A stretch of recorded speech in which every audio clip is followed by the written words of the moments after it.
happen as well. So we do not have a formalized secretariat and a large cathay of people and so on and so forth. I think if you have the issues, there is a consensus building amongst the leaders, we can push it forward. What really is required at the moment is that the Indian side should make itself clear what are the issues which we are looking at, and in a sense go with that kind of a mindset in G20. Okay. Well, certainly the agenda seems to have been set, and it's really time to take all your questions. Just put your hands up and also just say who you'd specifically like to ask the question to. There's a young lady in the second row. Go ahead. Actually, I have two of the questions. Why don't you also introduce yourself first? My name is Ritika Sood, and I'm from University of State. So I have questions on two questions on the same lines, that is on G20. We say that it can handle issues like trade, agriculture, inequality, and all of that. But then when we have specific organizations already, which also fail sometimes, how can G20 handle all of the issues together, and how can it cope? And secondly, when we say that G7, there's a specific group of developed and developing countries, they don't come together, and whereas G20 bring them together and make them deliberate in a conference, but then when they can veto each other's issues, agendas, so how does it bring in equality? And it's working separately as of now also. So how does that answer? Alok, you want to take that? Okay, so beginning with your first question on, you have these specialized organizations, in different areas, and I referred to that as well. You have trade, climate change, and so this is something where the G20 has also been really trying to figure out what exactly it should do. And as I was saying, this is something where we have to work through this. What actually happens is that in these organizations, the agenda gets stuck. For instance, in trade, the Doha round is stuck. In the UNFCCC, an agreement on climate is stuck. So the G20 feels that here we have the leaders of the most important countries. Can we try and break the deadlock? So that is the intention. But they have not really figured out a way of how to do it. Right now, what they're saying is that, okay, we will send a political message that this is important, and the organizations, should sort of try and get that message because it's coming from the G20, it will be taken seriously. Now, let me take the case of trade. In the first 5 summits, there was the G20. If you look at the communiques, there's a reference that you should. What is important is to keep trade open. What happened during the Great Depression was that what tipped a big recession into a depression is the fact that countries closed, trade, and that really went into a descending spiral. And now we need to, take care that no protectionist steps are avoided, and by and large they have done that. But beyond that, to try and further liberalize trade through an agreement on Doha, but they got nowhere.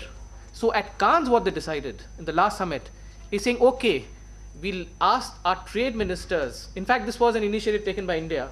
We'll ask the trade ministers to meet and try and sort things out, come to some, come back to us as to what is possible and what is not possible. So, the G20 is only 3 years old, and they're trying to work out ways of how to navigate new processes. So let us see whether this works.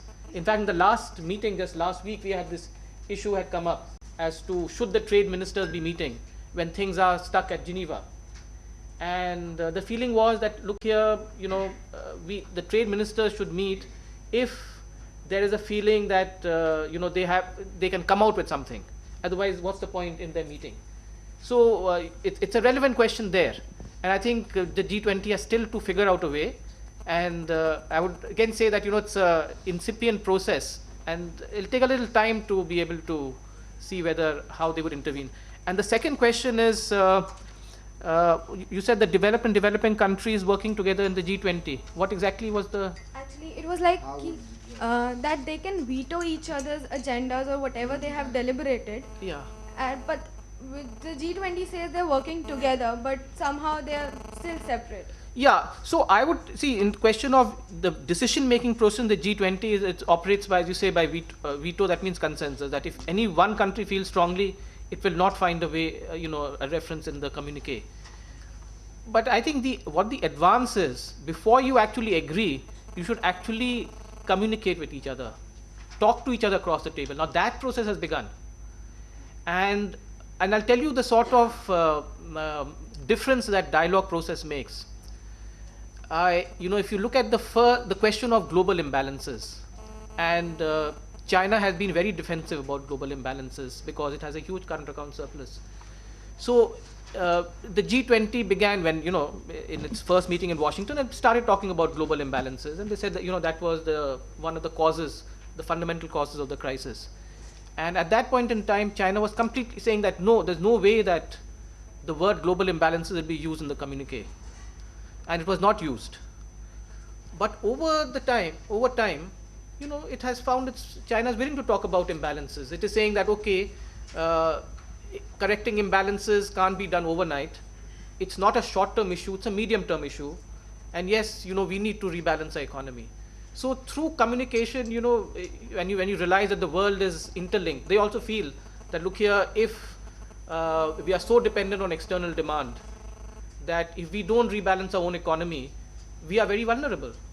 In fact, the IMF has now come out with, I think just yesterday, with its forecast that if the Eurozone is go into a deep recession, growth in China will fall by half. So there is, synergies in cooperating.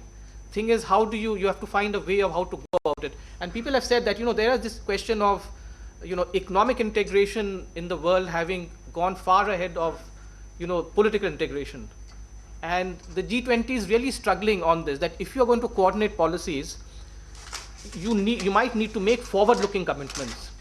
Now, as a civil servant, how can I make a forward-looking commitment when I have to, if I go back to my parliament and say that, look here in the G20, we have agreed to reduce a fiscal deficit by 2%. They'll say, who's the G20? So now I think the G20 is trying to get the speakers together, the G20 country speakers together, where they would be sensitized to those issues. But then wouldn't one say, in a sense, Alok, sorry to butt in, but then a grouping like BRICS seems to work a little better. In fact, what Rajiv was saying, G8 plus 5 is certainly workable. In fact, we can go G1 to 20 and try out all the various combinations. But the fact is that that a forum like BRICS has shown in a very short time that they're able to do the coordination, whether it's on climate change, whether it's on a contentious issue like Syria, they're able to engage, communicate, get reactions. Perhaps they do it easier because none of them is really talking down to the other. I don't know what the reason is, but maybe you could shed some light on that. Is a smaller grouping like BRICS that has a very small focus. In fact, when BRICS started, it was a huge joke for all of us. Even something like IBSA. We used to think of it as, the annual junket to some beautiful country in the world. You go to Brazil, you go to South Africa. Now there's BRICSA, of course, which is equally exotic and fun to get to. But the fact is that they seem to have shown a dynamism that something like G20 perhaps it has not been able to show in the last 3 years. Would you agree? I'm being, as usual, provocative here. I would say yes and no, which is basically saying if you equalize is nothing. If you say, it's a smaller grouping, so naturally it's easier to, in fact, even the G20, the whole idea of, one of the issues which has come up in the G20 is that you need, when the leaders sit in a room, and this really comes out from the G7, is that a level of comfort should develop so that, the leaders can pick up the phone and talk to each other in case there is an issue, for which you need some sort of, bonding So when they sit around the table, it should just be the leaders. It should not be, the leader plus the finance minister plus the Sherpa plus the sous Sherpa, whatever, and becomes a huge conference. So that is an issue. The smaller the grouping, the easier it is. But having said that, within the BRICS, there are some issues on which they've agreed. For instance, reform of the international financial institutions. But there we've realized that, look here, but even there, that you put together and you fight it out, but your shares in the global economy are so unequal that a particular BRIC country will get most of the gains, and which is exactly what has happened. So there are a lot of what you call geopolitical and economic differences within BRICS as well. Some countries are affected by China's exchange rate. There are commodity producers and commodity consumers. India wants low commodity prices, so you can't discuss commodity price volatility, which is a big issue in the G20. On the exchange rate, you can't discuss exchange rates. You can't talk about currency, which again is a big issue within the G20. So there are things which BRICS cannot talk about, the G20 can. Okay, fair, good point. Rajiv, I think you wanted to say something. I really wanted to say that, what Alok said about the level of comfort about picking up the phone and talking to each other, that is what your goal has to be in G20. Now, whether the G20 as G20 can achieve that goal, or whether you need to sort of shed off some people there and come to a core group within that is different, is the issue. I was talking to Paul Martin, former Canadian Prime Minister, who was really one of the spirits behind G20 when it came about. And I said, look, do you ever think that you can get the same comfort as the G7 ever had? Not even the G8, by the way, because not even Russia, G7 ever had, because, and there are so many things that are going for this G7. G7 were the same people, right? I mean, they're the European, the North Atlantic, Anglo-Saxons, they've been in it together. They're part of the NATO alliance. They had lots of other, lots of other ways of connecting with each other in different fora and so on. I think what needs to be done is, I think as a first step, is that Alok already mentioned, I just want to re-emphasize, the G20, the leaders must meet by themselves for a while, on their own, and must find other forums where they can connect, because the level of comfort is the thing. Because governance, it's like a, global governance, you talk about it, but it's like a club. And in clubs, you've got to have the principle of blackballing in any case, because each member has the veto. But at the same time, the club is a place where you sort of meet always informally, as it were, but come to many important decisions. And I think G20 is not yet become, and maybe is not even in the process of becoming a club, which is where I think we need to really devote some quality time as to how we can get that work together. Just frame the rules. In fact, your question to your panel this morning seems to be depressingly that forget the social agenda, let's just get the G20 on the rails first. Let's figure out the club rules, the house rules, as it were, and get that comfort level. Look, I see a lot of hands up. So what I need you to do is to... If the civil servants had the way, they would not like them to be separated from the leaders in any discussion. Right. They do not know what they might keep control on them. You never know what they might agree to, but you can always overrule it. You see, you've got the real veto power, Alok. Trust their leaders. Imagine the leaders trusting each other. This is true. Now you've got lots of questions, but the questions have to be pointed. They're happy to take them all, although I'm being told that we need to wind up soon. I am happy to take them all, but the questions better have a question at the end of that entire statement, and very purposefully pointed to one of the speakers here. Go ahead, first row. Yeah. Okay.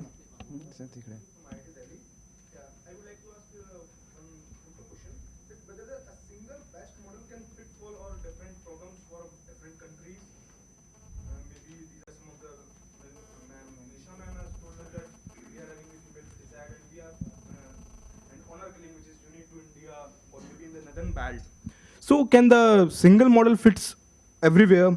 And second issue is that there are some regional issues that honor killing in the northern belt, or there are some national issues, that is global, maybe any financial crisis, or that is India versus Bharat debate, the dichotomy, India is growing at the cost of Bharat.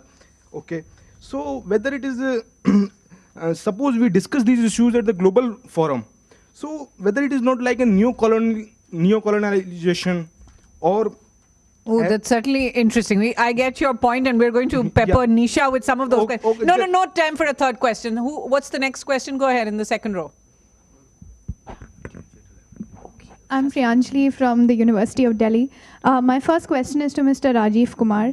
I was at the Jaipur Lit Fest where David Romney, the former Canadian High Commissioner, was there, and he said India's problem is that no matter what international forum they go to, they always follow a policy of appeasement, or they always try to please the country in power on the table. So do you think India is bold enough to go to the G20 and take a stand, or are we still going to be dilly-dallying for many years to come? All right. And am I allowed another one?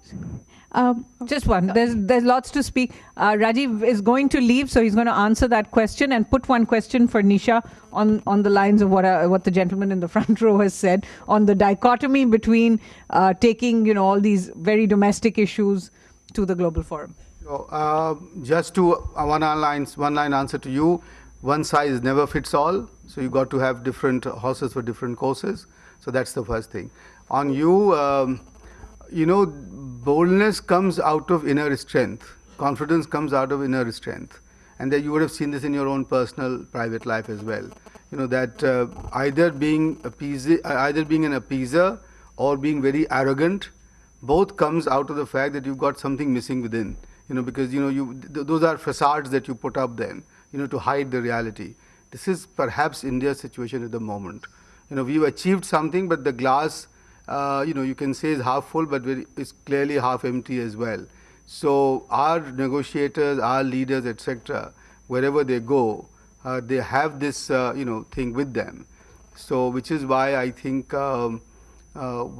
which is why I made the point that India must now overcome its perceived weakness of 200 million, 300 million people below the poverty line, etc.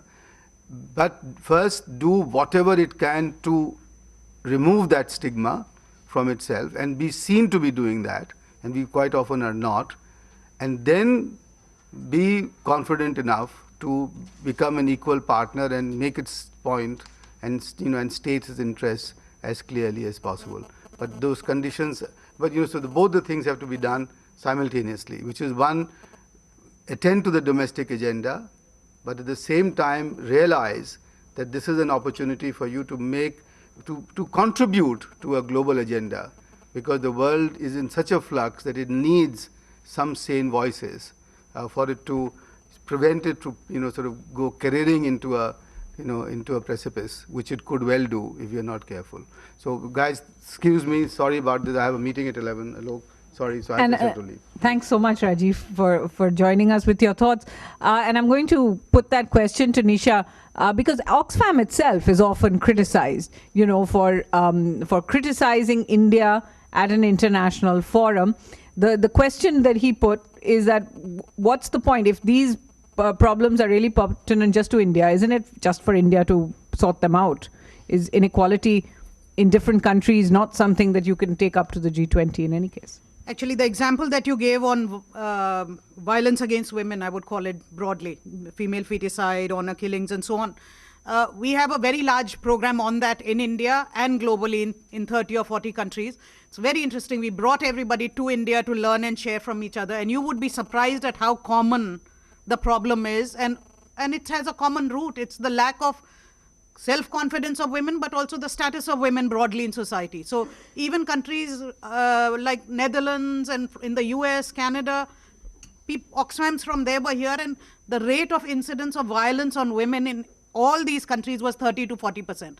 Now you might define it slightly differently. Maybe in India we are talking about very acute forms of violence, and in others maybe of a different nature. But we all have to learn. How is it that some countries value their women and others don't? I mean, it's a common issue. So I don't think there is any issue in the world that is not common and that can be contained within national boundaries, really. That's fine, ma'am. But the thing is that as far as there is some difference between someone and other. But in India, what's happening is there is abject inequality, abject low status of the woman. Yeah. What we have to do is that there is no broad consensus among our community. Yes. So that need not to be put up in the global forum. Why? Because they have that consensus. But in our local level society, we don't have that consensus that women should be given the powers or whatever it is. Fair That's enough. why, or maybe intercaste marriages or female feticide, there is a preference for the boy child. So what's happened is that we have to create consensus. But how does one build consensus on any issue, right? Debate at the local level. No, how? We have to do that. You have to highlight. Just if we are putting our this issue at the global forum, then what will happen? That all of us has the consensus, and we have the anti-dowry law, but it is still prevailing at a wide. We can see that MP is marrying it, and someone is going by helicopter, or someone is paying 25 crore. Or, no, and Okay, so we need the S30, the Indian states, to draw a consensus first. I'm going to have to ask you to keep the discussion to when we move. Sure, go ahead, Alok.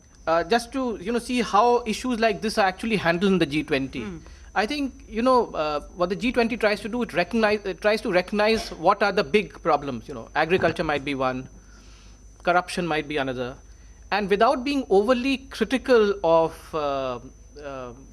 countries, individual countries, it tries to put together best practices. In compendiums, they have best practices which countries may follow. And then this is something which they are trying to see how it can be done to get to agree to some sort of a common, come on the same page in terms of, commitments. For instance, things like if you have, on agriculture, if you feel that,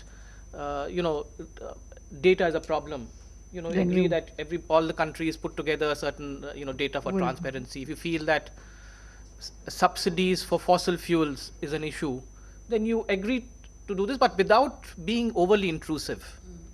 And I think the world has also changed, Sachin. We're no longer looking at these forums as a way of sort of, as Rajiv said, as a way of us and them, as a neo-colonialist thing, that if they are going to just pick up India's issues, that's because they want to put India in its place. It's much more to try and find global solutions to what sometimes may seem very local problems. Yes, the gentleman at the back. I'm Abhishek Joseph, and I would like to direct this question to Mr. Alok Sheel, sir. Sir, as you just right now highlighted that we need commitments, but in your opening discussion, you talked about countries not being able to bring out resources. But don't you think more than commitments, there needs to be a framework for institutional reforms and vertical linkages so that these resources actually come out? And to that extent, don't you think it will be better to have a set of guidelines in the G20 itself, rather than countries like India being dictated by IMF and the World Bank for bringing out these institutional reforms? As in, can't the G20, like being a new forum, get out a new set of guidelines so that things such as institutional reforms in the framework of getting rid of the social agenda, I mean the social the backwardness that India faces, getting vertical linkages to come up. Don't you think G20 should start discussing it? And how far do you think governments will actually be able to follow these guidelines? That's the G20 has, by and large, if you see the membership structure, it is by and large fairly evenly divided between developed and developing countries. So you can't say that the views that emerge are those dictated by developed countries. And one of the big issues in the G20 and raised by developing countries is that, okay, the G20 has a balanced structure, but what about other institutions like the Bretton Woods institutions? What about the institutions which frame regulation, like the Financial Stability Forum, now the Financial Stability Board? Those should also be equally representative. And that is really what they have done. In fact, developing countries are a little critical that not enough has been done, especially in the Bretton Woods institution, that there has been too little a shift in power. But by and large, it's really, if you see the last 2-3 years, how the Bretton Woods institutions have been working, they have been by and large following the guideline and the framework provided by the G20. To such an extent, that people are saying that the G20 is now becoming the governing council of these institutions. You know, what he's describing is a very interesting point, because many would say have the IMF and World Bank and all really outlive their usefulness just in terms of effectiveness and in terms of the large bureaucracy that they have built. I mean, is it time to just sort of wash them out and start a new thing only so that you get out of the old mindsets? Sir, and despite that, even if it is there, I mean, even if Bretton Woods is following, why don't we have a freeing up of resources?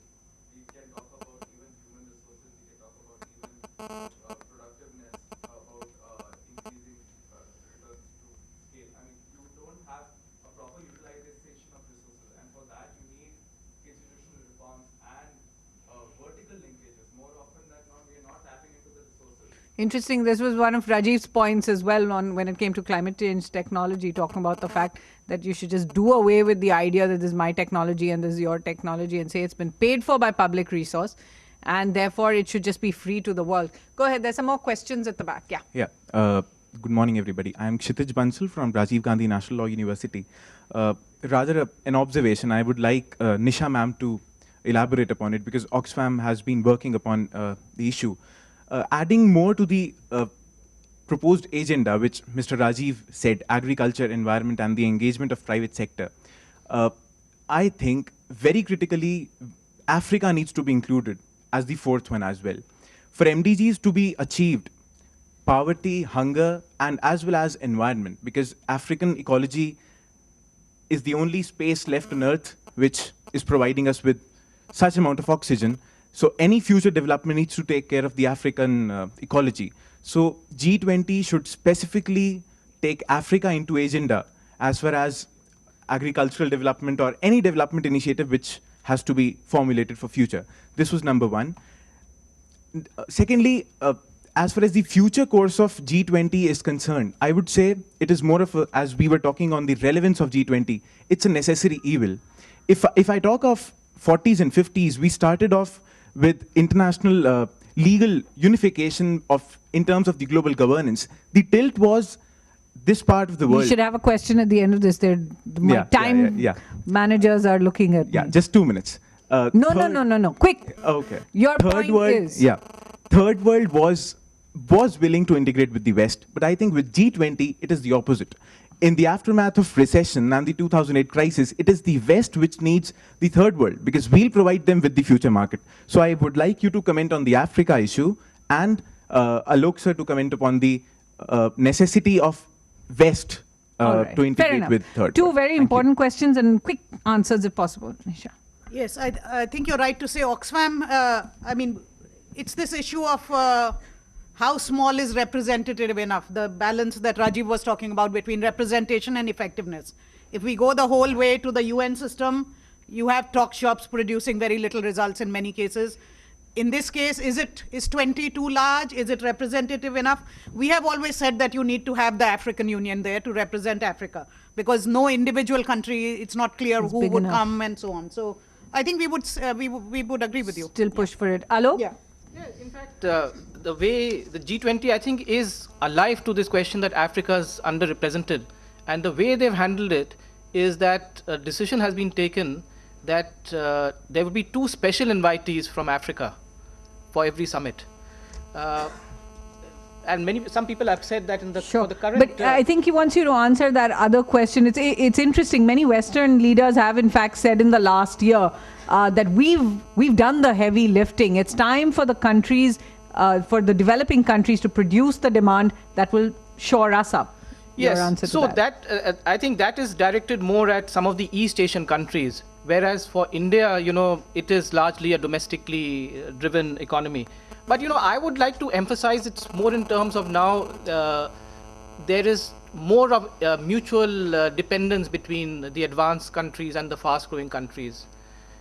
In the past, maybe 20 years ago, if there was such a great recession, in fact, if you look at the data on the Great Depression, and I had a look at the data, and you see how the entire world went into great recession, because all the demand was concentrated in the developed countries. Whereas now, even when advanced countries went into a deep recession, China and India, their growth was cut a little bit. China must have gone down by 2-3 percentage points. India went down by 2-3 percentage points, but they never went anywhere near a recession. That is something new. That how it's an indication of how much rebalancing has already happened. Now there's scope for much more happening, but from the time of the Great Depression, there has been a huge amount of rebalancing. And so I would emphasize there's much more of mutual dependence now. And it is not as if they are dependent on us. In terms of global demand at market exchange rates, the West is very important for us. But it's not just the decline of the West and the advance of the East. It's become the rebalancing is in effect. We're going to have to wrap it up over here. So you'll have to take your questions if they'll permit you to coffee or later in the day. And certainly just to leave you on the thought that hasn't been spoken about this morning is that if you look at the most powerful countries in the G8, in even the G20, 4 out of 5 of the members of the Security Council go to an election or some kind of leadership transition this year. And it's all about the economy across all of them. And I think that's another significant pointer to how the world is changing, how the world is engaging with these issues, and pretty much why you need to too. Thanks so much.